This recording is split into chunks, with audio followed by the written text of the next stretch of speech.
If induction cooking were easier to explain, we'd all already be using it 3 times a day. It's great, it's just got a name problem. What is induction anyway? Hi, I'm Elise with Designer Appliances. We're the only appliance store that makes it our priority to take the confusion out of shopping for you. In this video, I'm going to bust some myths about induction, starting with how it's not the same as a slow electric cooktop. I'll also explain the true advantages we think make it a smart, safe, and satisfying choice. In the end, you'll have a clearer understanding of how it works and all its pros and cons for cooking. You'll also have a sense whether it's something you want in your kitchen. For starters, induction isn't the same as cooking with electric.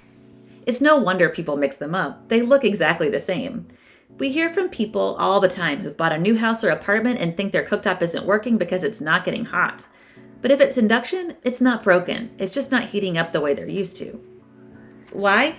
Under the surface, electric cooktops have radiant coils that give off heat when electricity runs through them. Induction cooktops, however, have copper coils underneath that emit an electromagnetic current when electricity runs through them. They transfer that energy directly to your pan without actually heating up. The pan is the only thing that gets hot, not the coils or the cooktop. That's why induction is great for cooking. It means less heat gets lost in the air around your pan, so the pan and what's inside it heat up much faster than with electric or gas. You get much more responsive cooking power with induction. It boils water twice as fast as electric or gas, and when you reduce the heat, it goes down just as quickly as gas. You get that same immediate feedback. You don't have to wait for the heat to dissipate the way you do with an electric cooktop. That's one of the biggest reasons we hear for people, including chefs, to switch to induction. It also heats up more evenly and consistently. You're not chasing a flame the way you do with gas. And that can be more annoying than you might realize, as a viewer of our previous hands-on induction cooking video pointed out.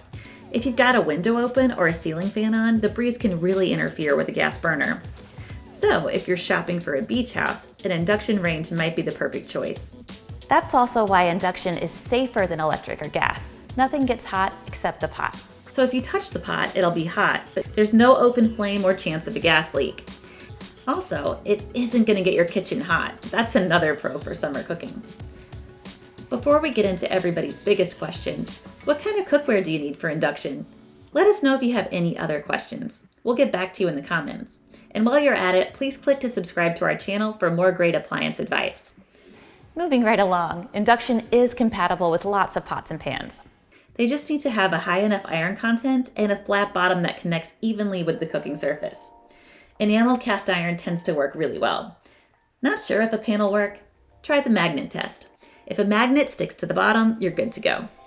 If you try a pan on an induction cooktop and it makes a lot of noise like this, it's because it's made of a mix of metals with less iron than is ideal. It's not your cooktop, just try a different pan. And here's another pro tip. We recommend avoiding using raw cast iron or just being really careful with it because it can scratch the surface. I bet you want to see what induction stoves look like in real kitchens. Visit us at Designer Appliances on Instagram and you'll find lots of inspiration waiting for you. It's also handy for oversized pots and pans. Most induction cooktops have burner-like heat elements, and some can bridge the space between two so that the space between them gets hot. Others automatically sense where your pan's sitting and send heat to it, wherever it touches the surface and no matter how big it is. That means when you use something like a griddle, there's no cold spot between burners. It's evenly hot across the surface. An induction cooktop is easy to clean, even easier than electric. With gas, you have to clean the grates and the burner pans. With electric, spillovers can scorch onto the glass. But with induction, you just wipe up the mess. There's nothing that gets burned on. And induction isn't always expensive. High-end induction ranges from brands like La Cornue can be as pricey as you want, depending on how you customize them. But picks from brands like Frigidaire start at around $1,300.